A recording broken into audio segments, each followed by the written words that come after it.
Alhamdulillah, pada kesempatan kali ini saya ingin membahas satu buku yang sudah diterjemahkan ya, Imtiazul Mar'ati 'ala Rijali fil Mirasi wan Nafaqah.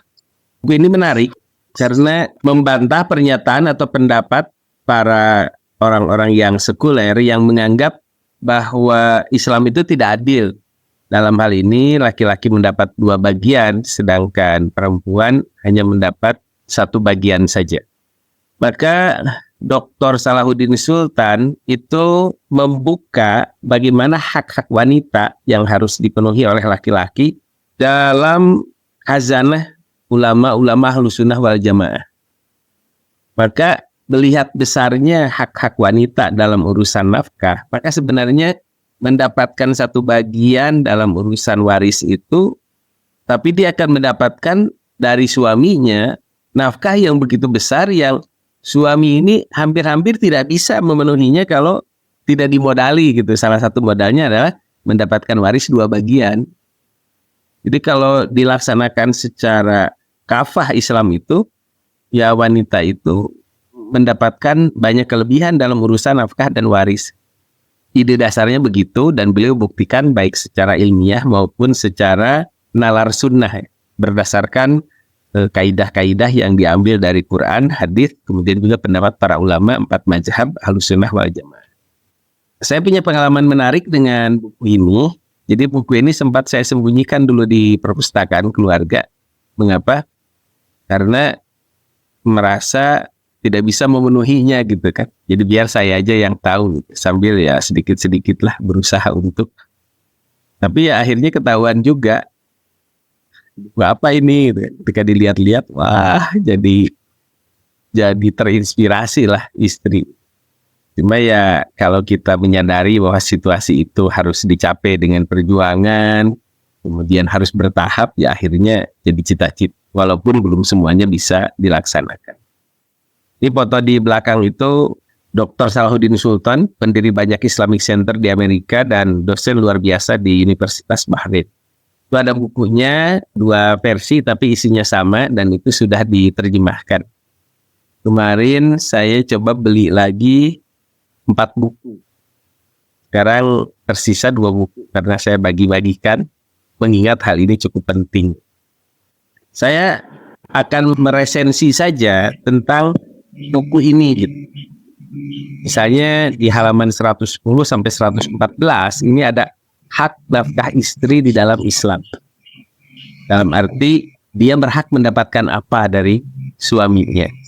Ya ini kalau nanti bapak-bapak ketar-ketir, sebetulnya saya juga ketar-ketir juga membahasnya karena merasa belum bisa juga memenuhinya. Tapi paling tidak kalau secara ilmu tahu ya ini standarnya lah. Kalau kita substandard, kalau kita di bawah standar, ya kita berusaha mengupgrade diri kita agar sesuai dengan standar. Minimal jadi cita-cita. Kalau sudah jadi cita-cita, saya ingin memperlakukan istri seperti ini, memberikan nafkah pada istri seperti ini, dan lain-lain. Kita sudah dapat pahala dari niat itu. Paling tidak, minimalnya seperti itu. Jangan kita malah menganggap itu bukan hak istri kita. Atau istri kita tidak perlu untuk mendapatkan itu. Akhirnya sudah kita tidak memenuhi hak, kita pun tidak mendapatkan pahala karena bercita-cita pun tidak, berniat pun tidak. Nah pertama, ketika membahas bab hak nafkah istri dalam Islam, itu Dr. Salahuddin Sultan membahas dulu dari ayat Al-Quran. A'udzubillahi minasyaitonirrajim. Ar-rijalu qawwamuna 'alan nisa'i. Bahwa laki-laki itu qawwamun. Terjemah mudah bahasa Indonesia, pemimpin bagi kaum wanita. Tetapi di dalam bahasan itu dan juga dalam penjelasan beliau di YouTube, kalimat qawwamun bukan hanya menjadi leader dalam bahasa Inggris. Bukan hanya menjadi pemimpin dalam bahasa Indonesia. Tapi qawwamun itu adalah yang membuat bisa tegak berdiri dalam arti memiliki kemampuan, sehingga beliau mengartikan nourisher, yang membina, dan kalau pohon tuh ibarat memberikan pupuk, memberikan berbagai hal yang diperlukan sehingga tanaman itu tumbuh dengan subur. fungsi laki-laki itu qawamun dalam arti dari kata qawwama yuqawwimu, dalam arti membuat dia bisa, si perempuan itu berdiri tegak memenuhi kewajibannya baik kepada Allah, kepada suami, dan kepada anak-anaknya. Itu harus dipupuk, harus diberi dorongan sehingga bisa melaksanakan. Itu makna dari qawamun. Bukan hanya sekedar gua suami kamu, maka gua pemimpin kamu, kamu harus nurut sama saya. Bukan hanya itu. Makna yang terkandung di dalam qawamun. Tetapi memberikan segala hal seperti tanaman diberi pupuk agar bisa tumbuh dengan baik. Kenapa laki-laki katakanlah menjadi pemimpin atau punya tugas sebegitu besar? Karena memang ada kelebihan dalam arti keutamaan tanggung jawab dan nafkah. Maka suami itu menjadi pemimpin pertama harus lebih dari sisi sabar, lebih sabar misalnya. Walaupun kadang-kadang kita menyadari kekurangan kita ya. Dari sisi ilmu harus lebih banyak, dari sisi ibadah harus lebih banyak. Walaupun ya dalam banyak hal terkadang istri yang lebih sabar, yang lebih banyak ibadah, yang lebih banyak zikir. Tapi idealnya harus kita yang lebih. Bima faddalallahu ba'dahum ala ba'din. Karena Allah telah melebihkan sebagian mereka atas sebagian yang. Bukan hanya dari sisi kekuatan, bukan hanya dari sisi fisik, tapi juga harus dari sisi ilmu dan dari sisi akhlak. Itu untuk menjadi pemimpin. Wa bima anfaqu min amwalihim, dan karena nafkah yang mereka berikan dari suami kepada istri. Jadi dua pilar laki-laki menjadi qawamun, menjadi pemimpin, katakanlah mudahnya begitu. Kalau secara akhlak, secara tanggung jawab dan kualitas lainnya dia lebih baik dan mampu memberi nafkah. Jatuhnya kepemimpinan laki-laki kalau salah satu ini hilang, apalagi dua-duanya tidak bisa memberi nafkah, nah itu bisa mengurangi nilai lebih kepemimpinannya. Atau secara akhlak, secara ilmu kurang, malah pinter istrinya, ya itu juga ya disyukuri, tapi jadi masalah kalau mau leader, mau memimpin kan ya harus lebih dari sisi ilmu juga. Maka Dr. Salahuddin Sultan mengambil beberapa tafsir, salah satunya dalam tafsir At-Tabari, ketika menjelaskan soal laki-laki pemimpin itu, qawamun itu, maka menjadi kewajiban suami memberikan istri itu tempat tinggal, mahar, nafkah berupa harta untuk mencukupi berbagai kebutuhan istri. Nah, kalimat ini relatif, tergantung di daerahnya masing-masing, seperti nanti kita akan bahas di dalam pandangan para ulama. Selama seorang suami tidak memberi nafkah pada istrinya, kata Ibnu Jarir At-Tabari rahimahullah, maka lelaki tersebut tidak bisa disebut pemimpin atas perempuan. Jadi nafkah ini menjadi salah satu pilar ciri dia bisa tampil sebagai nourisher, sebagai pembimbing, sebagai pembina, sebagai pemupuk, atau sebagai pemimpin tadi. Itu ditambahkan diperkuat dengan apa yang ada di dalam surah Al-Baqarah ayat 233. A'udzubillahi minasyaitonirrajim. Wa 'alal mauludi lahu rizquhunna wa kiswatuhunna bil ma'ruf.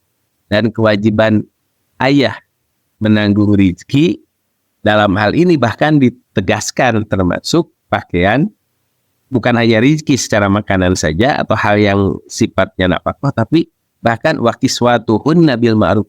Nanti kita akan menemukan di beberapa pendapat ulama, karena disebutkan secara jelas tentang kiswatuhunna itu, sampai para ulama itu memberikan rincian, ngajarin gitu kepada laki-laki, yang namanya istri itu harus, mazhab Syafi'i terutama, harus punya pakaian untuk musim panas, pakaian musim dingin, dan pakaian untuk sholat. Makanya di situ ada rukuh, ada mukena, itu pakaian khusus untuk sholat itu asalnya dari mazhab Syafi'i yang merinci yang namanya kewajiban pakaian yang harus diberikan oleh sang suami atau ayah kepada ibu dari anak-anaknya atau kepada istri itu, kalau musim dingin ya pakaiannya harus tebal, kalau musim panas pakaiannya harus tipis tapi bisa menutup aurat. Dan untuk sholat, jangan sampai musim dingin pakai pakaian musim panas, tentu akan kedinginan karena terlalu tipis. Jangan sampai musim panas masih pakai pakaian musim dingin, akan kepanasan karena pakaian musim dingin kan tebal. Nah, begitu juga soal makanan. Makanan itu disebutkan setiap hari, dan kalau basi itu sebetulnya harus diganti. Karena tidak boleh memberi makanan basi kepada istri maupun anak. Nah, sampai seperti itu dirincinya oleh para ulama. Dan ini tidak dihubungkan dengan nafkah batin. Di sini disebutkan oleh Imam An-Nawawi, sekalipun ibu dalam keadaan nifas, pada waktu nifas itu kan, ya kita paham lah ini orang dewasa tidak bisa memberikan layanan terhadap suami ya, dalam urusan kebutuhan biologis. Itu nggak boleh diboikot soal kewajiban memberi rezeki dan pakaiannya itu. Suami tetap berkewajiban memberikan nafkah pada istri. Seakan-akan Imam Nawawi juga menjelaskan kepada suami, jangan sampai suami itu memberi nafkah kalau ada maunya saja atau kalau istri bisa melayani. Besaran nafkahnya berapa? Nah, disebutkan juga di dalam Al-Quran, liyunfiq du sa'atin min sa'atihi. Hendaknya orang yang mampu, yang kaya memberi nafkah menurut kelapangannya, kemampuan kekayaannya. Wa man qadara alaihi rizquh, dan siapa yang disempitkan rezekinya, fal yunfiq mimma atahullah, maka dia tetap harus memberi nafkah dari harta yang didatangkan Allah kepada. Jadi tidak ada alasan karena lagi miskin terus tidak memberi nafkah.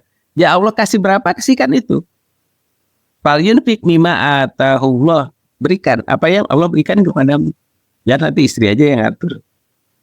La yukallifullah nafsan illa ma ataha, dan Allah tidak memberi beban kecuali apa yang telah Allah berikan kepada. Artinya kita tidak berdosa ketika kita sudah memberikan nafkah itu. Yang kaya sesuailah dengan kekayaannya.